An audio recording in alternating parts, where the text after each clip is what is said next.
Life is not only black and white. Somewhere in the grey lies the truth, where perspectives collide and stories connect.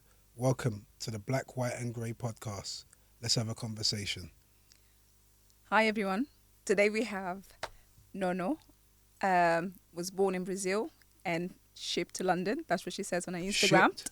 Yeah. Shipped. Shipped. That's quite. That's That's bold. quite. That's what she said on Instagram. It's my bio, yeah. Yeah. When were you shipped to and who were London you shipped in by? 2016. 2016, yeah. 2016. Amazing. Welcome to our podcast and Thank you. please Tell us who shipped you. It's actually a cry for help.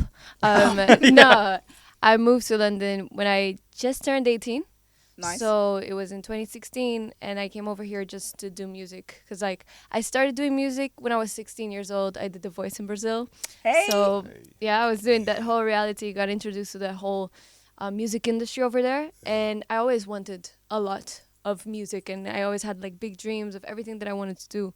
So as I wanted to reach more people, I was just like, maybe I can try London. And my uncle lived here, so it was, like, easier to just have some Now family that makes support. sense. See, the Yeah. discussion we was trying to work out is why London of all places. Like, is it the weather? The weather, Yeah, actually. No chance. Big factor. Do you know what I mean? Like, but your uncle was the key Yeah. catalyst. Yeah, I mean, it was just because I really wanted to do more music for the world. And Brazil, like, it's so massive in Brazil, and the industry over there, it's very much like you can see the ceiling, you know, because I was very fortunate to have gone really well in the show, in the reality show. So everything was kicking off for me. So I was doing like loads of songs, you know, TV shows and radio shows and all these things. And I could see how far I could actually go and how my ambitions were always bigger. I was like, maybe I can try something as I'm still like, you know, figuring everything out. And especially I didn't feel like over there I could really try something new. And I always wanted to like do something that was kind of outside of the mold. And over there it just really felt like it was very one-minded, you know, the style of music and how everybody needed to look like as well. Where's the epicenter of that like scene? Because obviously you've got Sao Paulo, Yeah. you've got Rio, but like, where is it located? Where would you kind of... I think that's the thing, is like kind of divided more in genres. So if you look at like the northeast of Brazil, it's very much like forró, which is very regional music. And then in São Paulo, São Paulo and more like the center of Brazil is more like sertanejo, which is our country, is the equivalent of country for us. And Rio is very much like funk. So we didn't really have an electronic or pop scene over there. And over the years, it has changed, obviously, because the world is just getting more globalized anyway. But yeah, so it was really like certain genres. Yeah. And I grew up in a house of 9 people, so I didn't want to be like a genre specific, because everybody was teaching me different styles of music, you know, like you can't really conform really. In my brain I couldn't. So is the whole family musical? No. I mean, they love music, Right. but they don't play instruments or anything like that. So, like, my grandma was showing me samba and bossa nova, like, in the kitchen. She was listening to the radio. And then, like, my sister would just show me the charts, but also, like, old Brazilian classics. And then my mom just taught me everything from jazz. She loved, you know, Billie Holiday and Frank Sinatra, and my aunt taught me about Motown, and then my brother was like, no, you need to listen to System of a Down and Eminem. My cousin was Gorillaz. So, you know, it's Yeah, just a like, lot. She's all after the shop. I love the Gorillas, by the Yeah. way. Yeah, yeah, they're great. sick. So, Yeah. How comes you didn't do funky? Because it came from Rio, where you guys are Yeah. from. funky is very much a reality of people that grew up in the favelas. Right, so it's different. And so, like, that's not my narrative, you know. I'm not from the favelas, and I don't want to, like, Yeah. I don't want to take that. You know Yeah. what I mean? Like, Yeah. obviously, you can use percussive elements from it, because funk originated from the Miami bass movement. So it's like it just got adapted to their reality. So you can obviously still work with it. But in Brazil, if you're doing funk, then you kind of need to go to the whole movement, I think. Yeah, And that's yeah. why I was like, it's not my voice to Yeah. speak on it. But it's interesting. I think we're like in a fusion overlay anyway. As you say, because we're globalizing, Yeah. there's all sorts of borrowed sounds and things evolved, even based on the party scenes. There was just a moment where Miami became like a total sound, and like ultra was going in Exactly. there, and then it kind of migrates into something else, and you kind of. But what made you not go up to America? I mean, I think it was just my uncle here, Okay. because I'm very like family, what's it called? Like Orientated? Orientated, exactly. Very family orientated, and having someone there that I can rely on was a big factor for me. But yeah, it's a good question. Why didn't I go to the US? Did you feel young to be? Because at 16, I feel that's it. Obviously, everybody remembers like Britney Spears becoming famous, and they think 16 is an acceptable age to be like well known or hitting that ceiling. But you meet a lot of adults basically in a pretty strange, intense scene. So did you feel good about that? Did you feel overwhelmed? You know what? If I can be honest, I always, like, deep down, I knew that I was supposed to do this my whole life. And I always had this confidence that I was going to make it in a way. It also helped that I had a fortune teller. My aunt had a fortune teller when I was very young. And she told my aunt when I was 6 years old that when I was 16, I was going to be in a reality show and I was going to do really well. Wow. So I think that I just prepared mentally for that. Is she still alive? No. I know. So it's everything for a reason as well. Yeah. So I think I just mentally got prepared for that. And how much did you pay this fortune teller? Or the aunt, or your aunt. Accurate. Made it happen. Yeah, right? But do you think that the fortune teller, because she said that you've decided to do it, it's like a, I don't know, what do you guys say? Manifestation. It. That's the thing. The crazy factor in all of this was that I always wanted to be a singer, but the show was not, because I did the adult version. And the show was not open for 16-year-olds. On the year that I turned 16, they opened for 16. Wow. So that's... Meant to be. She was good. She was good. I need her number. Yeah, exactly. Worth every penny. Maybe in the afterlife she can still connect with us, I you know? speak Portuguese. Yeah. It's fine. I know as a translator, so it's all good. Yeah, that is wild. So let's go back a bit, because we're in the music, but who are you prior to the music? What type of child was you? What did you study? Like, what was you like? What happened there? Well, I was kind of crazy. Like, honestly, I was the third kid, and so like, I don't know. I have like stories of when I was like 5. My mom was cleaning the house and she had like a pair of scissors because she was just organizing things. And I just asked her, like, "Mom, can I cut my hair?" And she's like, "No." I said, "Okay, get the scissors, cut my whole hair off." And she's just like, it would just be things like this. But I was always singing, and even like I would put my family in a room and tell them like, I just watched Dreamgirls. I can sing like that. Oh, no. Everybody's going to hear me. Here's my rendition of And I Am Telling You, or Listen by Beyonce, and you're all going to like it. Yeah. You're going to sit, listen, and exactly, love it. yeah. And everybody's just like, okay, I guess we're doing this. So I was always performing. Music's been there since day one, essentially. Yeah, basically. Love that. So that ran straight through you. So You didn't got shipped. I was going to say, yeah, then you get shipped over. You got shipped. I'm saying, like, through that process, because normally at that age you find interest in the other sex partners, stuff like that. Did that ever happen? Was that a factor, or was that something that you ignored because you had that? No. Like, how did it work? No, I like love. I was going to say, Brazilians are very romantic. Yeah, you're Brazilian. You're romantic. Passion. It runs through my blood. Yeah. No, I didn't ignore that because I was doing everything in parallel. So even before The Voice, I was also filming for YouTube. So I posted my first YouTube video when I was 10 years old. And then like I started posting on other social medias as well. So I did when I was 14 and another website that was really big in Brazil. And that really kicked things off for me as well. Like I got, 100,000 followers at 14 and just like posting really bad covers, really bad. And but at the same time, I was like, oh yeah, I'll hang out with friends. But my mom didn't let us go out much. So that's why I just stay on the computer a lot. All 9 of you. We didn't, that's the thing. She didn't give 9 kids. She didn't have 9 kids. Okay, sorry. So it was like me, my sister, my brother, 2 cousins, my grandmother, and my aunt and uncle, and her. Come on, man. What do you think my mom is? No. Fine. You're in the corner. You don't talk. No, 5 minute out. It's been a long week. my maths is off. Okay. But she's an impressive woman. She took control of a big household of people and kept people. Yeah, with my grandma and my aunt and uncle. So. Okay. Yeah. You pulled it back, Ed. Yeah. Nice save. But the uncle sounds like a legend, right? Yeah. He sounds like he's pulled his weight as well. So where did he live? He lived in London. Was he connected to anybody who? So that's another uncle. So. Oh my God! I'm just gonna stop. You're back under the microphone. no, because like my mom has a sister, and so it was my sister's husband, so that uncle of mine that lived with us in Brazil, and then my mother's brother is the one that lives here, the one that I moved. You know what I mean? I'm doing this in a second language. You should keep up. You're doing good. I'm You too know. dyslexic for this, but I'm trying to see the map in my head. Sorry. Yeah. Nothing. It's a big family. Yeah. It is.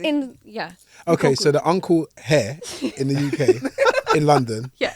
Where is he from, and what's his operation look like to help you and guide you from 18 through that process? He has 10 kids actually. Oh, No. Oh my God! No, Stop. I'm kidding.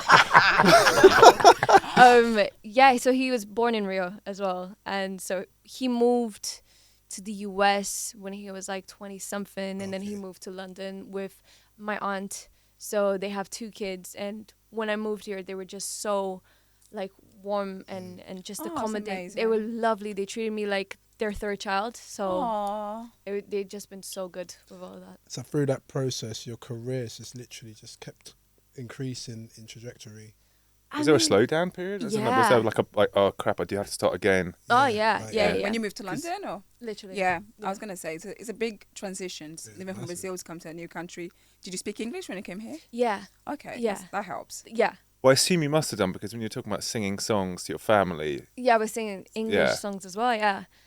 I mean, it's funny because this is one thing that I think people should talk about more, is the fact when you have the hype and everything around you and everyone's like, yeah, that's amazing and stuff. And then when I moved here, that things started slowing down and I was like, who am I? And, you know, after the show, that like the enormity of that show in Brazil, it was like in one day I got 90,000 followers. Wow. So that's how big it was. It was like... what was the show? 90,000 in one day. Yeah. That's crazy. That's crazy. Crazy. So it was like... I got like 9. No, he doesn't. He's very famous here. By the No, way. I'm not. I'm really not. Yeah. No, but the show, like that whole Machine, isn't it? machine of it is really, it's a completely different reality, you know? And then suddenly I moved to London and I'm like, okay, I'm not singing covers anymore.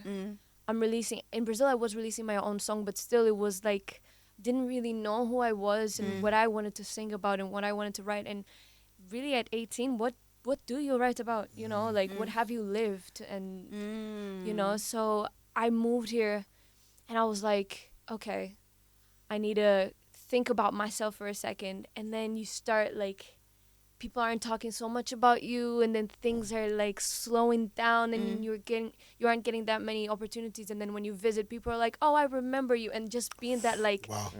just like that nostalgia. Like it's over already. Exactly, like it's over already. Quarter-life crisis, right? Yeah, exactly. And it's like, Quarter life. Yeah. it's so... I mean, the ego's there to get you to keep moving, but at the same time, it hurts when it's not going. Yeah, exactly. And it's so quick for you to feel like you were replaced, or like, you know, that Does your really talent carry you through that? Do you know what I mean? If you can believe and go, you know what, like, I'm good, my Yeah. product is good, I can deliver, Yeah.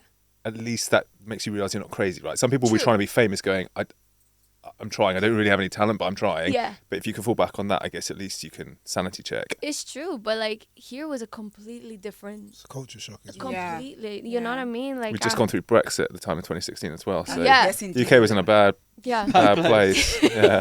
We weren't very welcoming to people. No. That's why we left. So how did it impact your mental health? A lot. I was going to ask that like question. What did you go through? Like what, if you don't mind talking about it? Oh no, of course. You just start feeling like, you know, it's just you're so replaceable, and it's just like, oh, okay, you know, you had all these big dreams, and then suddenly everybody starts treating you like it's over, or like, oh, you know, it's kind of more like pity, and people don't have that, oh, and you're doing this and you're doing that, and then that feeling just starts. You start doubting yourself, which I had never done before. You know, I was always like, yeah, of course this is going to happen and this is going to happen. And I always read a lot of biographies as well.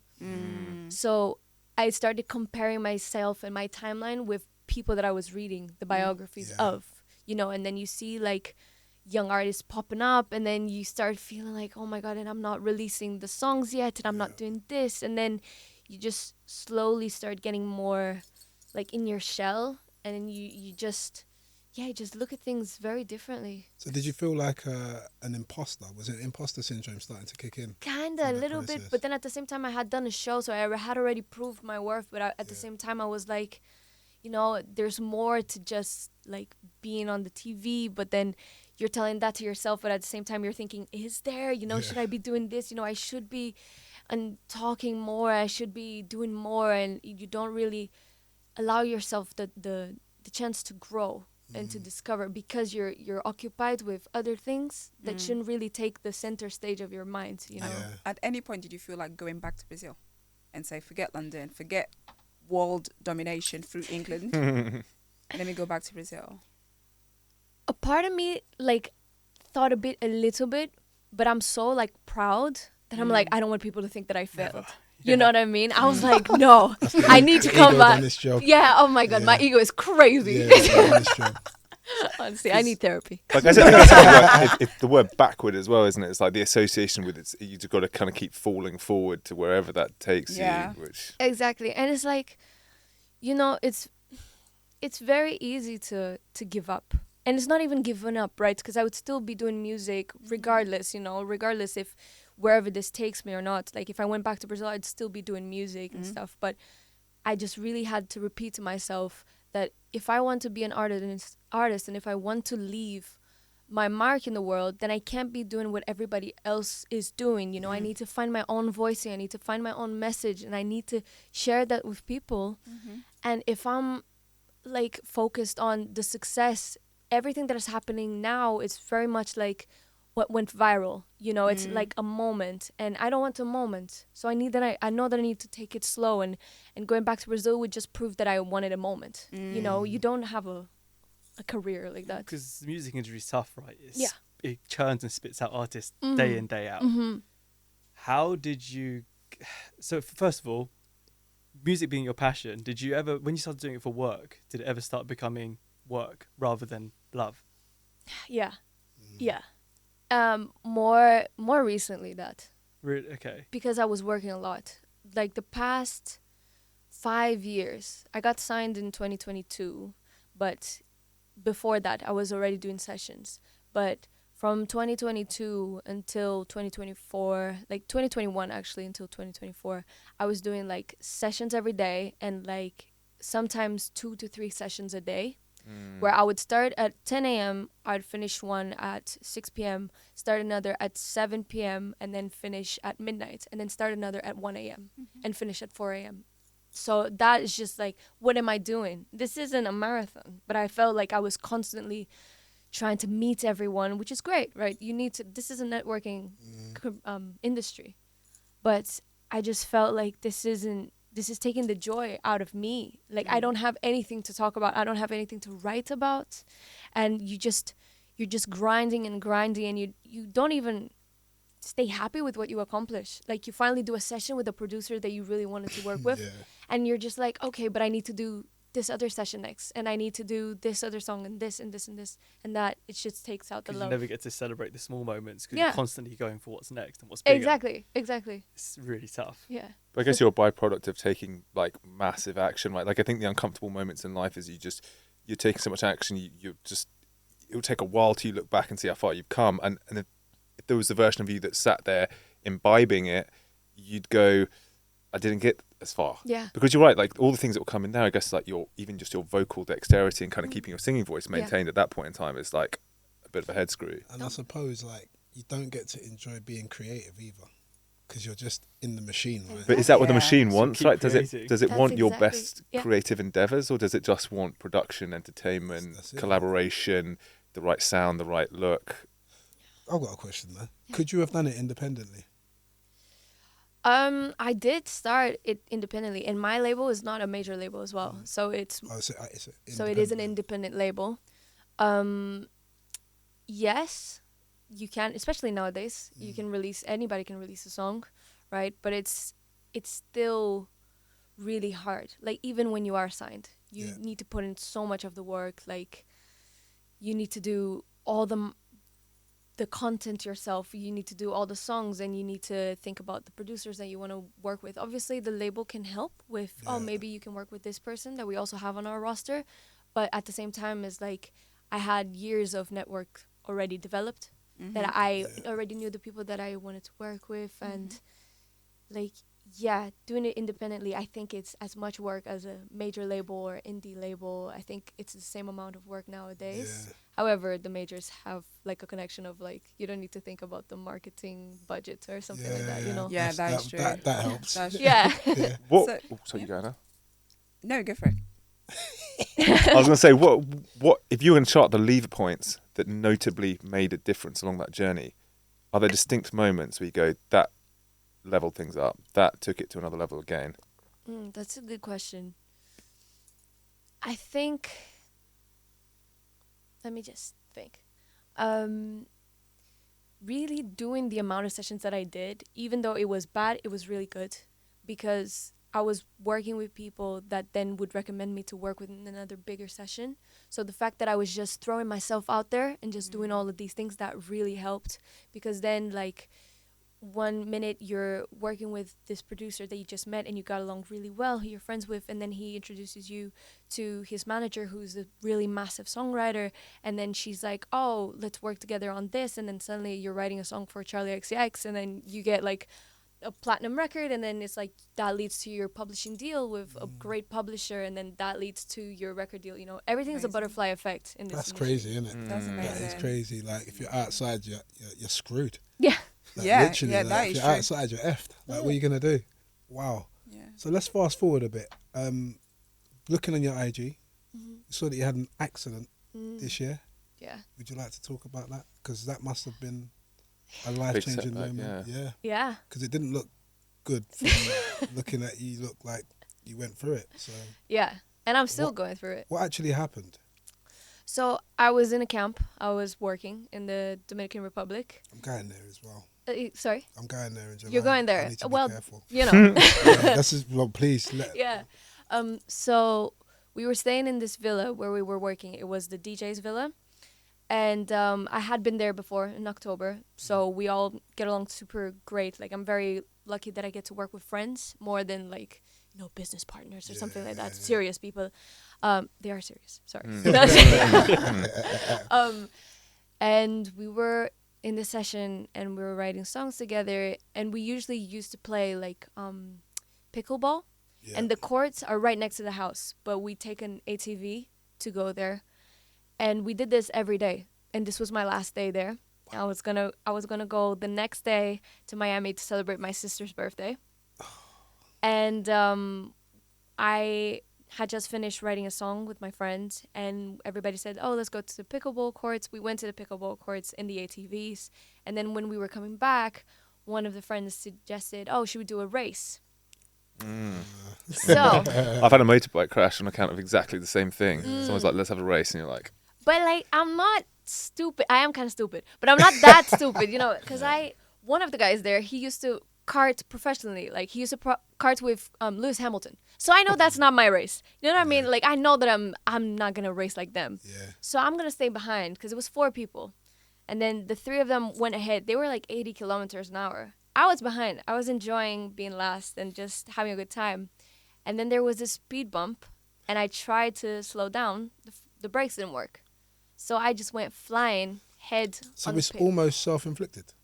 Yeah. That was you. You was in control. Yeah, because I was the one driving. Yeah. And then I tried to brake for the speed bump, because I wasn't even going that fast. I was like going 30, 40 kilometers max. Yeah. And I tried to slow down. Didn't slow down. I have no idea what happened. I just flew, fell head first, cracked my skull. Yeah. you had a skull fracture, like a head.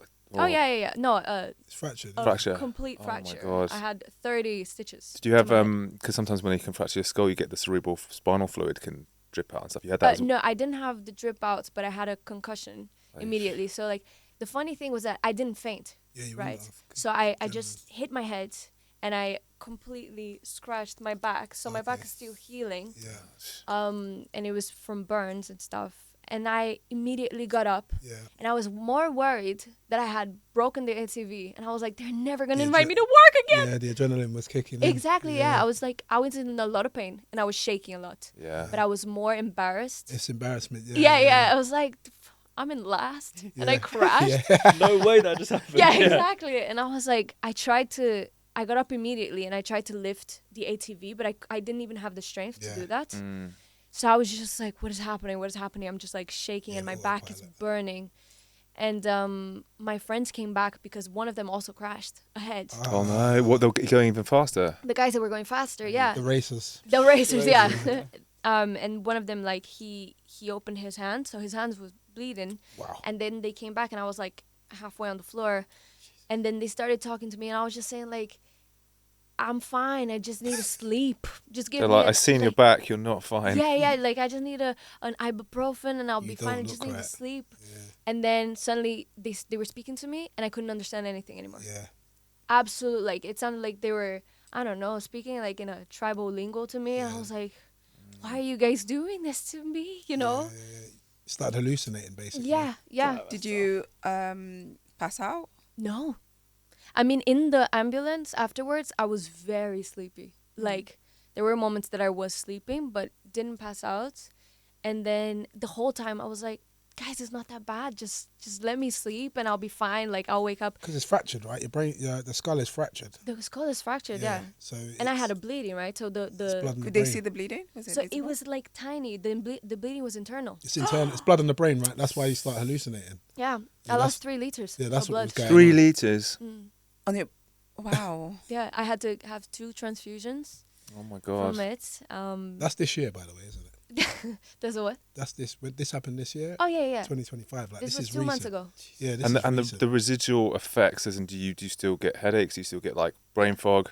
They were very surprised with how fast I recovered, because not only was the skull fractured and internal bleeding in my brain, I also had 2 strokes in my lungs, and my back was completely burnt, and I still have fractures in my spine. So my spine is fractured as well in 3 places.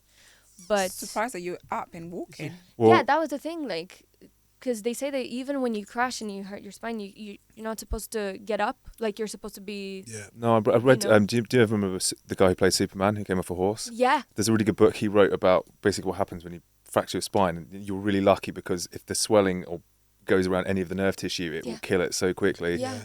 And everything... Like, this is really proof that miracles happen and that God was looking after me, because the sequence of events, you can't really add up, because we were 3 hours away from the capital.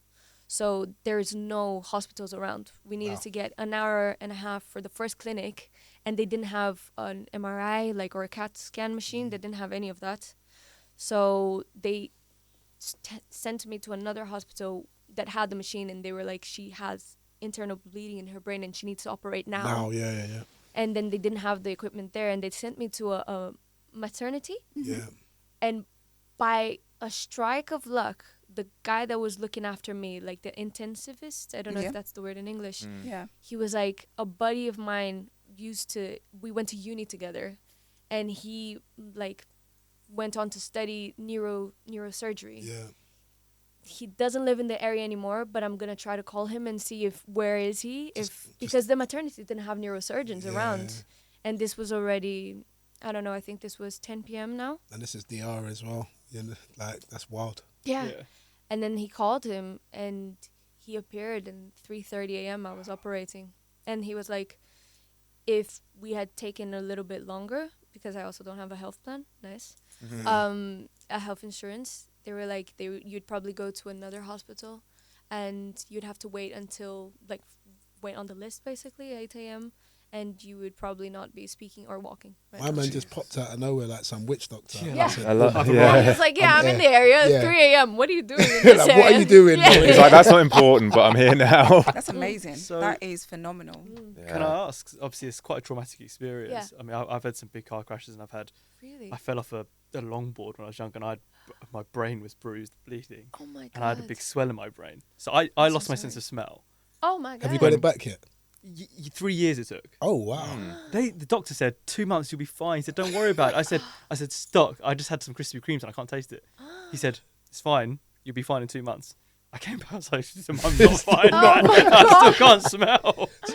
But so, I've been quite fortunate in the fact that because I love driving, I've never stopped driving, so even after my car crash, it wasn't a problem. Wow. After I did stop longboarding, to be fair, because I knew it was dangerous. It's bad for me. Skateboarding is just not a good one. But how has that affected you in terms of, does it make you more panicky in cars or for example, I'm guessing you're not going to want to jump on an ATV anytime She was soon. only doing 40 kilometers there. Yeah, yeah. In all fairness, Yeah, but so That's even enough more though. When traumatic. it's just you on the back of something and it's just you, it's she not was like controlling it. No, but I'm saying Yeah, it's even but- worse because now you're not being reckless. Yeah. And you've still True. managed That's to... that's why I'm saying it, because you're not being reckless, Yeah. and that's still happened. Therefore, is it more traumatic? Because for me... Yeah.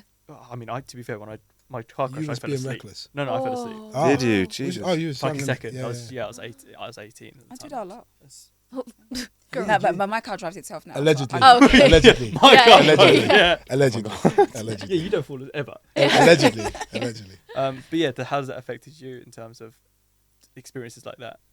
I mean, with the driving, it's just more like I'm taking care of my brain because I still have residual Yeah. of the bleeding. It's still early. So I still like need to be really careful with any hits or anything.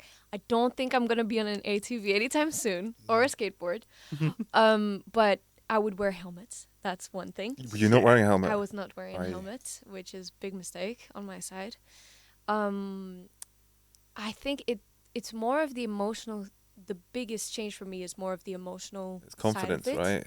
Yeah, it's also. I think it was very much a sign for me to slow down, in every way. The right. problem is your life's kind of panned out the way it has because you've lived in a certain style. True. And so actually doubting that's going to be kind of the loss of your secret sauce that's got you here. But I can True. see why the message is... But it's also like, I was in the beginning, so I needed to grind like that. You know, right now I'm very fortunate to be in a position where I know more people and I know like I can now be a little bit more picky with what I'm going to do and where I'm going to spend my time. And I know that a lot of my emotions and a lot of my time went to, you know, small things. And now I can look more at the bigger picture, you know, staying in the hospital. Be strategic about how you Yeah. playing the cards. You just see things more. You start to appreciate the things that actually matter. You know, sometimes you would have an argument with someone about something so minimal in the industry that now, after you've really gone through, I could have died. Yes. I could have died. Your perspective has changed completely, It's a hasn't it? forced hard reset, essentially. Exactly, right? yeah. You sit there and think, okay, I've been moving non-stop. Yeah, I've not really been thinking about it. I've just been doing, Yeah, doing. exactly. And then you get that chance because, first of all, you're forced to because Yeah. you're hospitalized, right? Yeah. And you're recovering. So you sit there thinking, okay, now I've got time to think what's Yeah. next. yeah, exactly. Which I think can be a good experience for the most part. Yeah.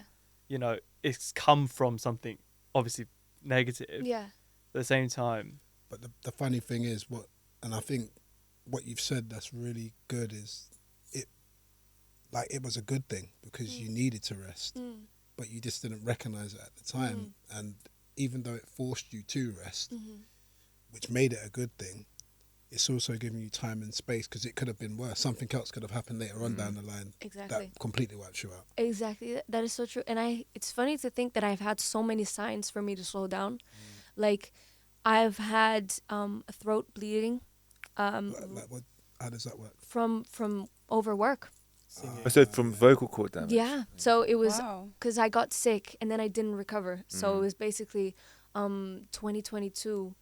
2022 and 2023, but 2022 was the first time I was working so hard. I had done like 2 shows in one day, and then the next day I got a fever, like a 39-degree fever, and it lasted for a full week. And then I went to LA for sessions for every day, two sessions a day, and I was still without a voice. And then I came back. I had basically like 1 day off in London. I was still sick, still carrying over the fever and not having a voice. And I went to Germany, and then in Germany it was just like completely Shut gone. down. And then I had to recover for like a month or something like So that. how do you navigate? Because that sounds like you had an obsession with performing and doing the job. Now that you've had these lessons, how would you navigate that better? How do you stop the obsession from taking over and navigating that process better? That is very tricky. It's still something like I'm trying to be calmer, but like at the same time, the day after of my brain surgery, I was already on emails, like asking my manager, this has just come through. Can you just approve this for a sync? Like we got my song Allo got on the commercial for Verizon and Samsung. So I was just like, can you just approve this? And I was like, that one looks important. yeah. You know what I mean? That one will make me feel better. Yeah. I think my recovery is going to be better. Exactly. So right now I'm really struggling with, even because the doctor said I can't stress for at least 6 months. Oh, wow. Yeah, which is great, right? Yeah. Imagine anything, I can be like, I can't deal with you right now. Yeah. I literally cannot stress. But at the same time, I still have that. I was going to say that's inside you, right? It's inside me, yeah. And I So- still want to win, and I still want to do things. But now I need to. So will you factor in therapy through this process to try and include those elements? Yeah, I really need it. You're going to have to. Yeah. Because you need that shift in your dynamics. Because we have these conversations all the time about like overworking against being structured and just doing. We literally always go back and forth with what's right and what's wrong. Yeah. And we also find that the flowing part, which is, it sounds like you've been doing most of your life, if not all of your life, has got you, like Ed said, has got you to this position. Yeah. But then it's at what detriment? Yeah. That's what makes it feel so weird. Like, you know, when like a Liam Payne situation happens and you go, God, how is your fame, like your fame has precipitated your death, like with Kobe Bryant as well. It's like, if you warn that person, would they have done it differently? Or would they still say, actually, I still would have taken every step? Kobe's was a helicopter crash, right? Yeah, But he never would have afforded a helicopter if he wasn't rich, successful, living in the LA Hills. You know what I mean? It's like, it just wouldn't have, he would have been in a taxi or something. But it's like, oh God, that's a tough decision to. So then the flip side is, and it sounds like with you as well, everything that's happened was meant to be as well. So it's the same with what you're alluding to with Kobe. His job may have been done if you're spiritual, because the world's saying it's over for you and it's not in your control. So that's potentially another way of looking at it. You just don't want the Faustian relationship with your own success because you want the upside. You want all of the good things that come with it, but it's inevitably going to be complicated. What are you still striving for, right? So if you map it out for us now, like the collaborations you're doing that you've been excited about, let's say in the last 2 years, where your career is, what are you actually in the back of your mind still going, that's where I want to get to? Because that's what you're competing with, right? The objective hasn't changed. Like, I still want a lot of people to hear me and hear my message. But now I actually have, I think my message has now changed, which is, let's take a look at what actually matters. I always sang about family. And like my EP that I released in December was literally about the whole connection that I've had with them and bringing Brazilian culture. And I've always strived for that. But now I have it even more clear, like, especially being in this situation, that what matters in the end, and even when you're talking about like the situation with Liam, is now that I have a reminder of why I was doing it for. It wasn't just for the recognition, it was for a bigger purpose of showing people, you know, think about love, think about your family, think about your friends, and to me that's still what I'm, you know, aiming to do. I love that. I love So that. for me, like, I'm guessing it's similar for you. Music's been there like your whole life, right? Yeah. In terms of it's helped you through good times, bad times. And I think my whole reason for doing music throughout my life was to help people and feel like they're not alone, right? Yeah. So it seems like it's a similar kind of thing with you in terms of you want to help people through their experiences with your music and, you know, essentially get your message out there. Yeah. My question is, when I'm guessing you've toured a fair bit, right? When you're touring, does it get quite difficult to sing your same songs day in, day out? Is it a hard process, or do you just love it because you love performing? I love performing. It hasn't been a problem to sing the same things. I just really love getting the energy of people. And you sing most of your own songs? Yeah. Right, okay. You know what else? It's funny because again we talk a lot, us lot, but you've almost, from what you've said, you've kind of killed that one. You've achieved one goal and one dream, and then the accidents happened and things have happened to you that has then shifted and made you birth a new dream. Yeah. And new goals to go and achieve through this process. I wouldn't say birth. I said remind her. Because she said that was the initial plan. Oh, it was always in. Yeah, exactly. It's just kind of altered. Redirected. Yeah, With redirection. a redirection there. Yeah, because you lose sense of it. Yeah. It's when you're in the middle of everything and you're doing it and you forget, why am I doing this again? And then, Oh yes, yeah. Because you're in just doing, right, and you Yeah. forgot your purpose, Yeah. so to speak. Reflection Exactly. time is non-existent, right? Yeah. You're working stupid hours, not sleeping. Where's there a time for And reflection? you know what? You've also said when you was 18. What is an 18-year-old now? Now, if you fast forward to where you're at today, you've now got even more experiences to share. Great, with the world. Exactly. Life great experience. question. Great statement you've made there, because I was going to say the same. Who do you work with who brings back that excitement, that like creative spark where you go, they really have ticked me back into that zone? honestly, there's this producer Bynan that I work with a lot. I met him in 2023, and I showed him because my whole time that I moved to London, I always wanted to do Brazilian music with everything that I learned from the UK scene, which was more on the electronic side. Like in 2020, I was doing a lot of house records, and I always tried to do this with loads of producers, but sometimes the producers, they would try to recreate sounds. And especially when you're trying to do like Brazilian sounds and you're not Brazilian, it sounds fake in a way. And when I started working with Bynan, he wasn't trying to recreate it. He was trying to create something new, which was what I wanted.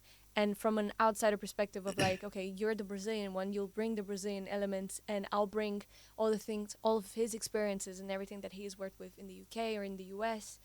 And so he really helped bring that spark, because we just created so many different sounds and we were just experimenting. I would show him songs, Brazilian traditional songs, so he would sample that and then just create, okay, I'm not going to do like reggaeton like some producers would do. I'm going to do a hip hop flip with this. And then you can try something else, and you can try, okay, let's try it more tech house world, or let's try this. And that really helped bring my spark back. That's nice. Yeah.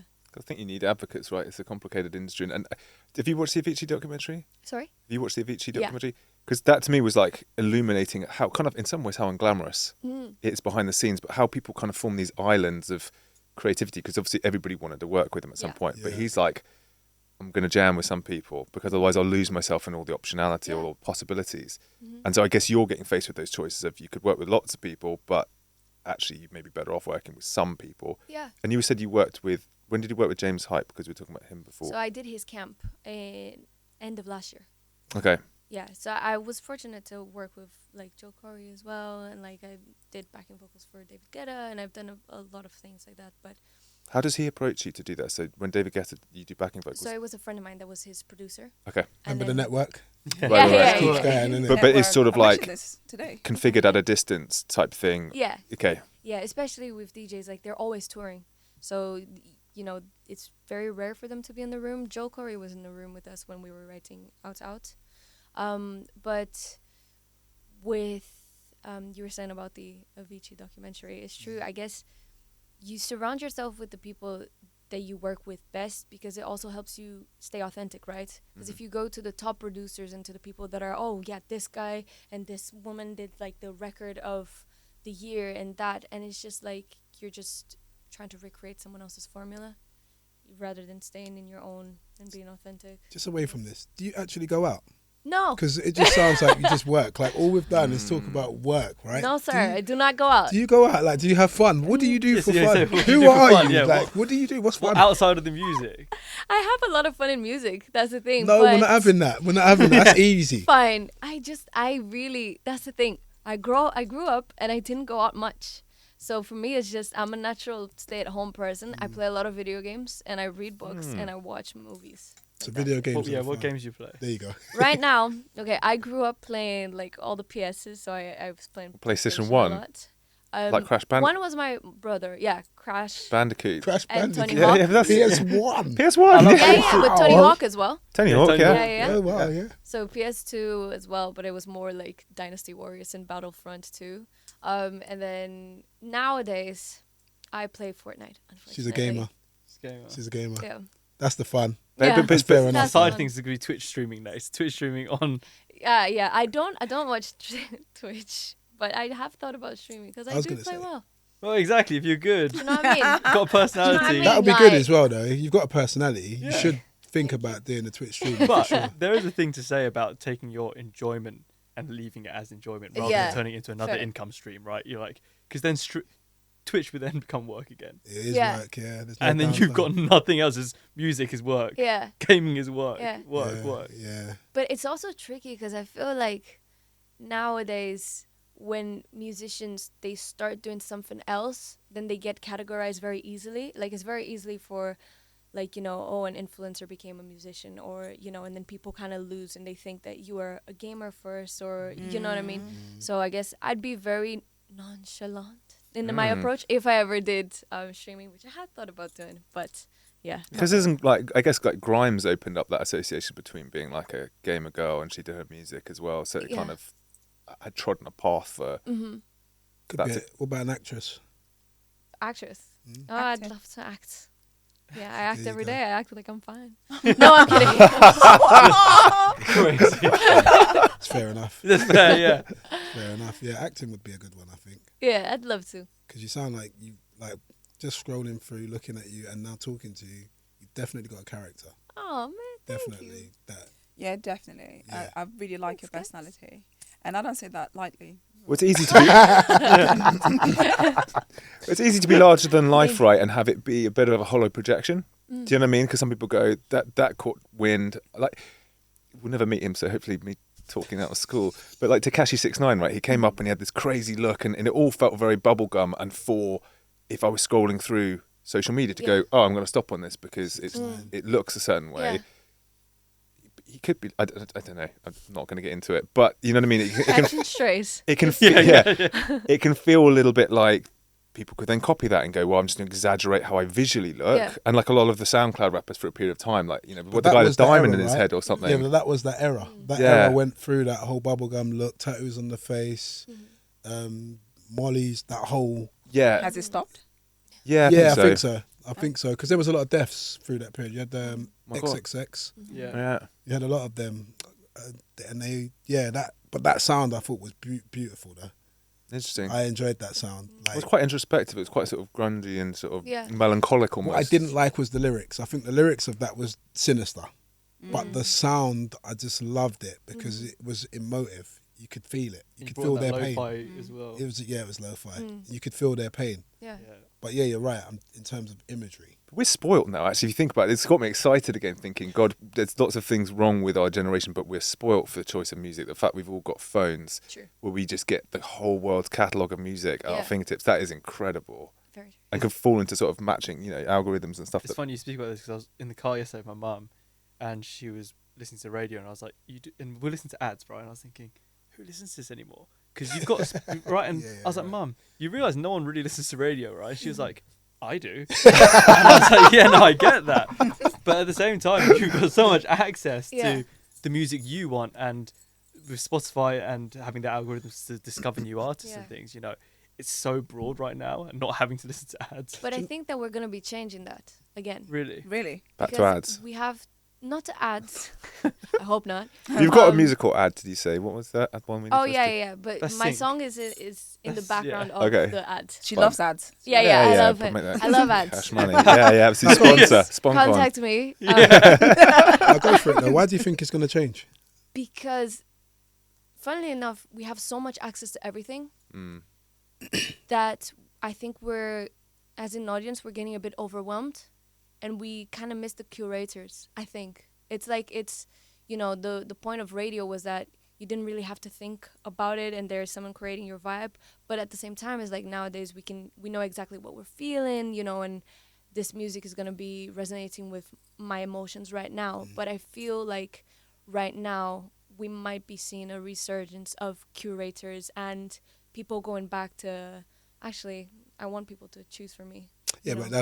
I think you're right. I mean, we're in a lazy society, right? So we want the done for you model. Yeah. We don't want to do it ourselves. We just want you to tell us what the show is and Yeah. just go through the process. But again, that'll Exactly. probably come through streaming services again, right? Having people creating, you follow people that create playlists that you just enjoy, and it'll just keep coming through. Yeah. Possibly. Yeah. Exactly. know, Exactly. Rather than radio necessarily coming back in itself. Yeah. No, but It's that's like what a it is, second yeah. wave of it, right? But is it downstream because there's so much emphasis on live performances nowadays to make Mm. the money? Is it downstream of the energy that you get from the crowd, right? You're product testing it like stand-up comedians, right? You're out there in front of the crowd. If they're going crazy for you, you're kind of getting that feedback Mm-hmm. that then drips into the records you make or how you think about the next one. And in your eyes, what have you learned about how you entertain a crowd? What's the best way to do it? Is it your song and they just go, I know it, or is it what you bring to the stage? That's a very good question. In 2022 and in 2024, I was invited to support Example on tour, and he's just on The Masked Singer, wasn't he? Yeah, he's a legend. He's a legend. Yeah, he's so incredible. talented. Yeah, and he's really nice as well. And he really knows how to work a crowd. He done the song with Wretch, right? Yes, He yeah. did. He done the song Wretch with Free Wretch Free too. Which one? I can't remember the song. It's not Don't Go. No, it's not Don't It's Go. Tractor. Tractor. You can make. I mean, go for it. Go on. No, I'm not going to He's say. such a good singer. No. We're not Yeah. doing this. I was like, doing should we this. do a duet as well? No, we're not doing this on And I was like, he's such a good singer. I'm telling you. He hasn't I warmed think- up his throat yet. Yeah, one day you guys are gonna have a great time. I was gonna say, great time together. We'll lay down a Yeah. jingle for the podcast. Lay down a jingle for the podcast, yeah. Yeah, no. Example is he is. He Phenomenal. can sing as Yeah. well. On The Masked Singer, he could sing. He was good. He can rap and he can sing, but the way that he entertains crowds is like, for me, it was like the main thing to learn, because especially as a new artist, people are not gonna know your songs, right? And this is golden tips. You want to get the crowd to have an energy, right? People won't remember if you did a bum note, if that's what you're focusing on. Like, so if you're just standing on stage and you're trying to sing the song perfectly, then everybody's going to hyper-analyze everything that you do, that you're singing. But if you're more interested in getting people to dance and even getting like people to do little chants, then that's going to give them a good time, and that's going to make them remember you, and then they'll listen to your song because they had a good time at the show. So it's That's the transference of Nostalgia. energy, right? That's Exactly. cool. Nice. That's Exactly. cool, though. It's really, really nice. Thanks for the tip. I mean, Oh my God, you're welcome. everyone. Yeah. Sorry about it. So the audience can Aspiring take some musicians, notes from yeah. you. We We need know to that- find a way to do that, like through the podcast, and send our energy through the camera. People are getting jazzed up listening to Yeah. the episodes. That's it. And then they're like, I remember this. But you know who I went to a concert of, and I would say that there's some really talented rappers, but I think Gig's fairly like simple in terms of like the lines he delivers and stuff. But the energy at his concert was incredible. Gigs. Yeah, we went there, and it was amazing. And it was like he didn't do a lot, but it just was the lines cut through, and he just had just enough of the punctuation points. Yeah, but I think Gigs as an artist, especially after talking the hardest, it like the beats alone That's is true. the energy. Yeah. Gigs don't actually have to do nothing. Yeah. Gigs, are you he's- listening? And because lyrically, I'm gonna get killed his by- clarity lyrically. No, his clarity lyrically is so clear Yeah. and slow. It's easy for people to pick up the lyrics and Yeah. sing along with him. Yeah. So the energy is already transferred through the music. And Yeah. it's gigs. And But it's what I gigs. want to The know landlord, is innit? like, how do you feel after working with so many successful musicians that bring you on, and it's so nice to hear that they actually trying to help you and take you to the next level. How do you feel? What do you get super confident after it, like kind of egotistic, or do you feel like so humbled? Which one, or both? It's both. Yeah, becoming like, look at me. Yeah. I mean, no, I've always been very grateful that, it's a hard industry for everyone. It is a very hard And industry. people can really think about themselves, because it's always like, sometimes you can think that one opportunity is only going to show for you, and you just want to kind of gatekeep that just for yourself. And I've been lucky enough that I've worked with so many people that wanted to grow together. That's amazing, yeah. And that's the The aim, selfishness right? of the industry is that you're saying. Yeah. Like, people can be quite Oh, yeah. guarded a bit. Then Yeah, okay. exactly. Got two questions. course. One is, do you still get starstruck when you meet certain artists? I was Are gonna you still ask. like Yeah. I met Ed Sheeran and I cried. Yeah. Yeah. Call major, me. major? Yeah. Who's your favourite artist that you listen to? Without all closing the- off, Right, you without can- closing off any opportunities, I but love all artists.